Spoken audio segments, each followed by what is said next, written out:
ITE. Ya. Itu bagaimana nanti hukumnya Bang? Jadi Nikita Mirzani kan sudah dilaporkan karena kasus pemerasan Undang-Undang ITE dan Sama iya kan, pencemaran nama baik. pencemaran nama baik, pemerasan dan TPPU dalam satu laporan polisi. Sama satu lagi kekerasan. Kekerasan apa? Kekerasan, Oh iya, penganiayaan. iya, tapi ini dalam 3 pasal ada satu laporan polisi kan, sehingga Nikita Mirzani ditahan, ya, karena dia ditahan dalam satu laporan polisi, dia akan diproses itu satu laporan, begitu, sampai dipersidangkan dan sampai diputus secara pidana. Jadi diputus misalnya 5 tahun. Nah, ini satu laporan polisi. Nah, ini kemudian ada laporan satu lagi yang berbeda, yaitu Nikita Mirzani dilaporkan karena kekerasan. Lakukan kekerasan kan, namanya penganiayaan kan. Nah, itu satu laporan polisi lagi berproses juga. Baru ada laporan satu lagi kan dari pihak yang berbeda, korban yang berbeda juga, yaitu pencemaran nama baik. Jadi ada 3 laporan polisi yang masing-masing berbeda dan pelapornya korbannya berbeda juga. Nah, Nikita Mirzani ini akan menghadapi yang namanya proses hukum yang ada 3 yang berbeda dan dia harus mengikuti ini semua. Kalau dia kemudian di 3-tiganya diputus bersalah dan di 3-tiganya kemudian dia dihukum, nah siapa yang lebih dahulu putusannya itu? Kalau dia lebih dahulu putusan pemerasan, misalnya dihukum misalnya dihukum 5 tahun, dia harus mengikuti dulu hukuman yang 5 tahun ini. Nah, tapi kalau di laporan berikutnya dia dihukum 2 tahun, setelah dia keluar dari yang 5 tahun tadi, dia kemudian dihukum lagi 2 tahun. Begitu. Nah, setelah dia keluar yang 2 tahun kan udah 7 tahun tuh. Ternyata di laporan berikutnya kekerasan, dia dihukum misalnya setahun. Dia udah keluar, dihukum lagi dia setahun. Jadi totalnya 8 tahun begitu. Kalau kayak gitu nanti mengikuti urutannya sesuai dari perkapan laporannya Iya, atau bagaimana? laporan terdahulu yang diputus. Jadi siapa yang lebih dulu diputus si korban nih laporannya, Nikita Mirzani akan menjalankan itu terlebih dahulu. Gitu. Nah, Nikita Mirzani juga kan dalam satu posisi misalnya kedepannya dia disidang dalam perkara pemerasan. Tapi kemudian dia diputus bersalah dalam perkara pemerasan tadi kan, ketika dia dihukum, saat dia menjalani hukuman, ya, dia bisa juga disidang di perkara lain. Jadi walaupun dia dihukum, dia diminta sidang untuk perkara lain, pidana yang lain, sampai diputus. Tapi dia, walaupun sudah ada putusan yang perkara yang kedua ini, dia melanjutkan hukuman yang pertama, sampai kemudian dia bebas dari hukuman pertama, dia kemudian dikenakan hukuman yang kedua, putusan pidana yang kedua. Begitu seterusnya. Kalau Jadi, untuk pemeriksaannya nanti bagaimana Bang? Kan dia masih di posisi di dalam tahanan. kan tinggal di bond. Dalam bahasa penyidikan itu ada namanya bond. Membond seorang tersangka yang sedang berada dalam tahanan titipan. Membond seorang terpidana yang ada dalam lapas untuk di BAP dalam perkara lain, baik sebagai saksi maupun sebagai tersangka. Namanya ngebond begitu. Ini bahasa sederhana. Untuk sidangnya sendiri nanti kalau misalkan ada di perkara yang berbeda, dia juga tetap didatangkan ke pengadilan. Tetap didatangkan. Didatangkan ke pengadilan dengan dasar adalah persidangan yang pro justisia. Tetap Nikita Mirzani wajib didatangkan oleh siapa? Oleh jaksa. Begitu. Kira-kira ada nggak peluang Nikita Mirzani lolos? Karena kan suka ada gini single parent, kemudian menafkahi anak-anaknya, gitu. Kepala keluarga. Itu cuma dasar-dasar peringan hukuman. Tapi untuk lolos, kalau dia terbukti melakukan pidana, dia nggak mungkin lolos dari hukuman, begitu. Cuman misalnya karena dia kemudian dalam persidangan berkelakuan baik, dia bisa diperingan hukumannya. Karena dalam persidangan selain berkelakuan baik, dia juga ternyata menyatakan sudah punya sebagai single parent, punya anak-anak yang harus dijaga sebagai pencari nafkah, bisa juga diperingan hukumannya. Dasarnya apa? Dasarnya adalah pertimbangan dan kebijaksanaan hakim dalam memutus. Tapi dalam kasus ini dia bisa penangguhan sih, nggak sih, Bang?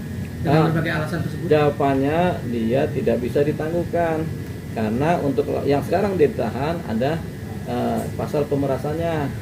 Pasal pemerasan itu sulit sekali ditangguhkan. Sama seperti pasal pemerasan ini sama seperti pasal perjudian atau pasal pembunuhan atau pasal penganiayaan berat, itu sulit sekali ditangguhkan. Meskipun ada permintaan dari anak-anaknya gitu Bang. Meskipun ada permohonan penangguhan dari keluarganya. Lanjut. Itu sejajar sama kasus perjudian pembunuhan bang? Iya, Si itu pemerasan itu. betul, bukan sejajar. Pola-pola kriminal yang dianggap setara. Pembunuhan itu nggak bisa dilepaskan, nggak bisa ditangguhkan. Perjudian juga nggak bisa ditangguhkan. Apalagi penganiayaan berat tidak bisa ditangguhkan. Narkotika tidak bisa ditangguhkan. Termasuk juga pemerasan tidak bisa ditangguhkan. Walaupun ada hak dari para tersangka dan keluarganya atau pengacaranya untuk mengajukan permohonan penangguhan penahanan. Termasuk penjamin yang kemarin diajukan. Walaupun sama ada Adi. penjamin, begitu juga. Apakah pernah ada kita dengar seorang pembunuh kemudian ditangguhkan penahanannya? Jawabannya belum pernah kita dengar. Apakah ada seorang yang melakukan perjudian ketangkap kemudian ditangguhkan penahanannya? Jawabannya sekarang sudah kita tidak dengar lagi ada penangguhan. Demikian juga pemerasan. Bang, diringankan itu berarti ancaman hukumannya berkurang gitu Bang ya? Tuntutan tetap dari kebijakan atau dari kebijakan dari kejaksaan ya. Tapi hukuman ini kemudian bisa lebih ringan dari tuntutan jaksa karena hakim punya pandangan-pandangan yaitu dasar peringan hukuman, kemudian apalagi dasar mungkin ada dasar pembenar sedikit gitu. Tapi ketika belum P21 dan masih P19 tapi kejaksaan terus membalikkan berkas perkara ke kepolisian, itu bagaimana? Itu P18 P19 itu artinya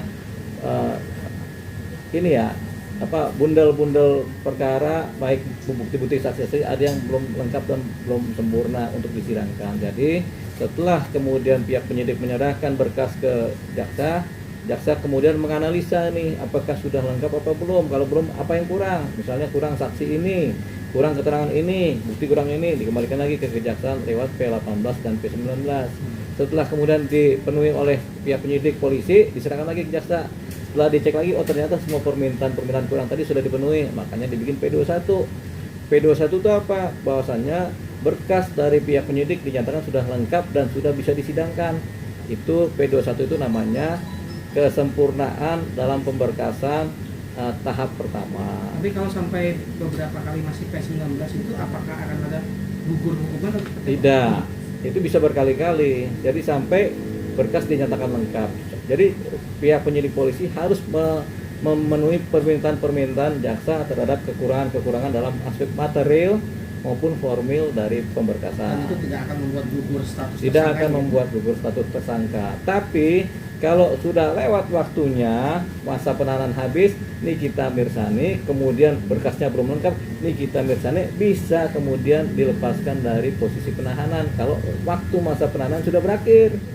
Dari waktu penahanan di pihak penyidikan, waktu penahanan dari pihak jaksa, waktu penahanan di pihak pengadilan sudah berakhir ternyata dan memang dia dilepaskan demi hukum, dia harus dilepaskan. Kalau memang belum P21 begitu. Berarti celahnya dia untuk dilepaskan ada bang ya? Ya ada, kalau berkas nggak lengkap ya mau nggak mau dilepas setelah semua masa penahanan dilalui oleh Nikita Mirzani. Bang, dalam hal ini kan juga dimanfaatkan sama Fadel lawannya Nikita Mirzani ya Bang, Ya. yang melakukan kekerasan seksual terhadap anaknya NM Ya. yang masih di bawah umur.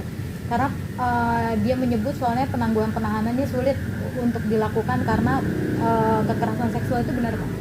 Benar, kekerasan seksual, percabulan, kekerasan seksual, aborsi, pembunuhan itu satu paket di mana tidak ada penangguhan penahanan. Itu makanya upaya dari keluarga Fadel untuk memohon penangguhan penahanan ya nggak bisa. Upaya mereka juga supaya Nikita Mirzani cabut laporan juga nggak bisa juga. Kenapa?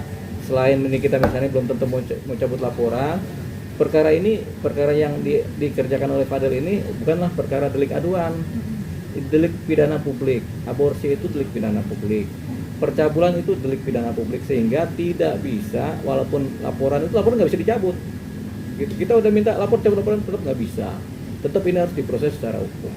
Berarti tidak bisa meringankan juga ya Bang? Tidak ada dasar peringan. Jadi kayak pembunuhan ini, ada kita melaporkan terjadi pembunuhan, terus kita mau cabut laporan kan, nggak bisa. Ini tindak pidana publik di mana yang rugi selain korban, keluarga korban, yang rugi adalah masyarakat.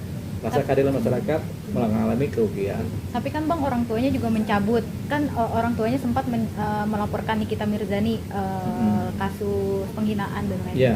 Itu berharap juga mendapatkan keringanan dan itu juga sulit ya Bang? Sulit. Kalau orang tuanya si Fadel mencabut laporannya terhadap Nikita, itu laporan penghinaan. penghinaan itu delik aduan, pidana aduan, sehingga boleh dicabut. Nah, kalau laporan Nikita terhadap Fadel adalah delik pidana publik, itu nggak bisa dicabut, begitu. Jadi ada delik pidana aduan, delik aduan, ada delik pidana publik yang umum, ini yang nggak bisa dicabut. Nah, yang bisa dianggap sebagai delik aduan adalah misalnya perzinahan, penghinaan, pencemaran nama baik, itu delik aduan. Kalau delik pidana publik, pembunuhan, perjudian, percabulan, perkosaan, pemerasan, itu delik pidana publik. Apa sih Bang mungkin yang sulit untuk melakukan penangguhan? Apa yang tadi disebutkan Abang itu ada pengecualian itu ya Bang? Iya, betul. Yang bisa ditangguhkan mungkin penipuan biasa, nah, gitu, atau penghinaan, itu bisa ditangguhkan. Apalagi atau perzinahan, ditahan misalnya nih, tapi ditangguhkan bisa. Atau ada aspek-aspek hukum perdata di mana terjadi kontrak-kontrak yang semi-semi penipuan, nah, itu masih bisa ditangguhkan. Tapi kalau udah sifatnya kekerasan, pembunuhan, itu nggak bisa ditangguhkan. Berarti nggak ada relevansinya ya Bang, mau keluarganya begitu? Iya, juga nggak ada ya? relevansinya. Jadi pekerjaan yang sia-sia. Cuman ada dasarnya, yaitu dasar memaafkan. Artinya keluarganya Fadel memaafkan apa yang dilakukan oleh Nikita Mirzani. Itu aja paling. Bang, peluang dari anak perempuan si Laura bang untuk ikut terlibat sejauh apa bang? Karena ada rencana mau diaduin bang dengan tuduhan Dia yang aborsi meminta itu, untuk aborsi Gimana tuh, gitu Bang? Bang. Bisa ikut gak bang? Dia Begini, bikin laporan baru ya mungkin. begini, bisa juga bikin laporan baru. Tapi kan si Laura pada waktu kejadian kan masih di bawah umur, sehingga kekuatan dia melakukan upaya sendiri itu dianggap belum bisa masuk karena anak di bawah umur kan. Kalau dia anak di bawah umur kemudian dia melakukan sendiri, itu persoalan pidana anak di bawah umur. Tapi kalau dia berbarengan dengan orang dewasa, yang dipersoalkan orang dewasanya, dia jadi korban gitu. Walaupun dia ikut melakukan, kan pasti dia melakukan juga kan, karena kan dia yang aborsi. Mungkin ada dokter atau ada, tapi ada atas supervisi dari orang dewasa. Jadi begitu. Tapi kalau dia sendiri sebagai anak di bawah umur tanpa ada siapa-siapa, kemudian dia melakukan aborsi, itu kan aborsi pribadi kan. Tapi dia di bawah umur, ini ada deliknya, delik anak di bawah umur gitu. Berarti Gitu. Laura nggak ada pidananya Bang? Sementara karena dia ada supervisi dari si yang mengatur-ngatur ini, kan dianggap di korban jadinya. Karena dia ngatur nih siapa, si Fadel, ayo kita ini aja, walaupun mereka sepakat begitu. Tetap yang dewasa ini yang bersalah. Kecuali umur Laura itu sudah lebih bang ya. Kalau umur Laura udah di atas 18, 19 sudah mengerti, Laura itu bertanggung jawab terhadap apa yang dilakukan oleh dia, aborsi tadi. Tindakan yang dilakukan dianggap dia tahu secara baik gitu. Aman? Oke bang. Ini punya siapa Bang? Ini banyak banget yang mau dimatiin. Maka